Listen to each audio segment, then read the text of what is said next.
Greetings and welcome to Raven's Roost Forge. This is Tate, your host, and today we're going to be working on a vise anti-racking tool. Let's get started.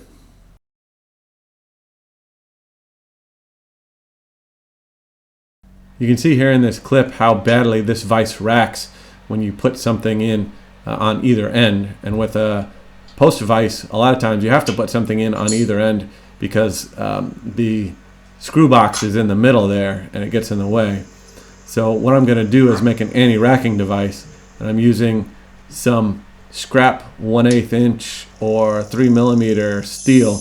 This steel is actually in pretty rough shape. It'd be better if I used a piece that was a little flatter and more uniform, but this will work. So all I'm doing here is just cleaning it up, and then I'm going to lay out how big of the pieces I need in order to make this tool.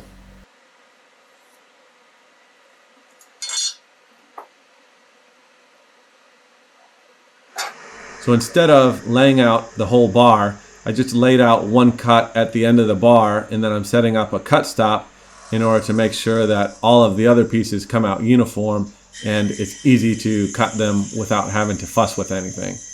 So I'm trying to make a tool that's going to be about 1 inch thick, give or take, and that should be good enough for most of my needs, although I do sometimes put larger pieces into that vise.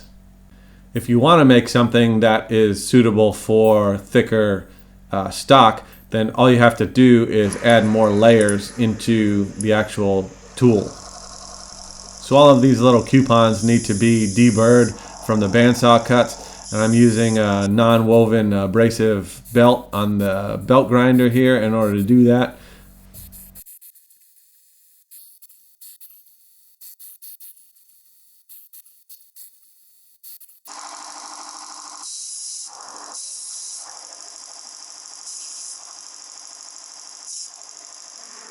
Since the bar that I was using was kind of a little warped and everything, I'm actually going to take each coupon and just give it a quick whack on the treadle hammer in order to make sure that it's as flat as possible.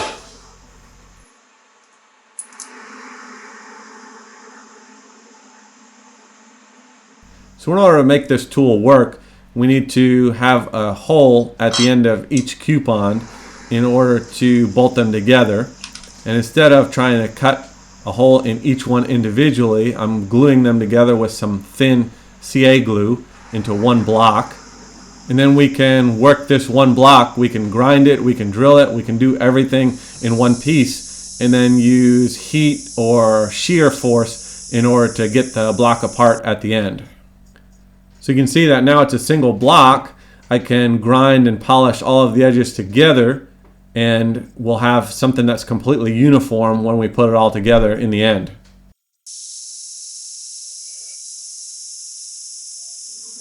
So you can see I ground all the edges uniform and rounded everything over. So here I'm just using some black magic marker in place of layout fluid, and then I'm going to scratch in where I want to put the hole at the end of the coupon. So we're going to place the hole about 1/4 inch away from the end of the coupon. The particular distance is not that important. You just want it close to the end of the coupon so that the bolt doesn't end up interfering with the function.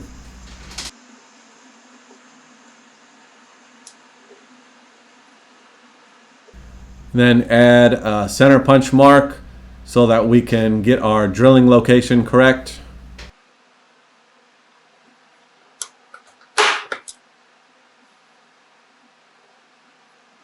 So I'm going to center drill first in order to make sure that we've got a nice deep divot for our actual drill bit to follow.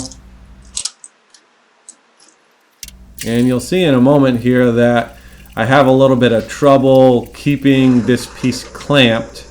So I didn't quite have enough clamping force, which allows it to shift a little bit, but it didn't end up causing a big problem in the end. I just had to keep repositioning it a couple of times. You can also see there that one of the coupons came unstuck from the block, and then in a moment another couple of them end up coming unstuck. So I had to, instead of drilling just one single piece, I ended up having to drill like 3 pieces, but that's still a lot better than trying to drill them individually. And it was probably the heat from drilling that actually caused the glue to fail.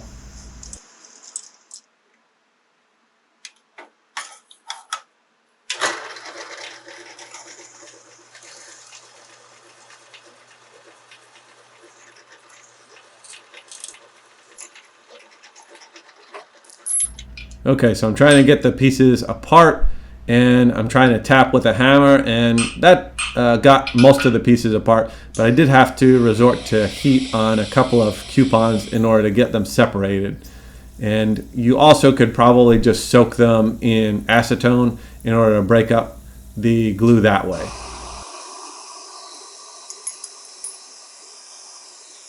So I'm just going to give everything a final polish on the non-woven abrasive to get rid of any last little bits of glue and make sure that everything is really nice and deburred on each individual coupon.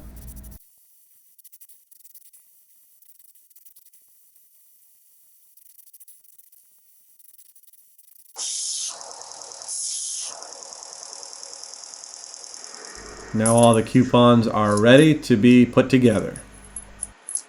So we're going to put them all together with a small bolt and a nylon lock nut, and then we'll test it out.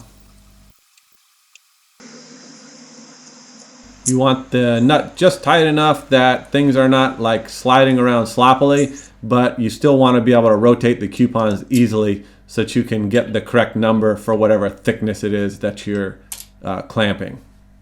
So here's that same chisel that I put in the vise at the very beginning of the video, and you can see that now it is clamped really securely in there and there's no racking. And then a little real world use, just filing on the end of these quick tongs that I've been finishing up. So before we wrap up, I wanted to make note that I did go back and add one more coupon onto this tool, one that was 1/16 thick instead of 1/8. And that has allowed me to clamp a much wider variety of different thicknesses than I could with just the 1/8 coupons. So there's the final tool, just a quick simple build, but very useful. I hope you found this video entertaining and you learned something. Don't forget to like and subscribe. And until next time, happy forging.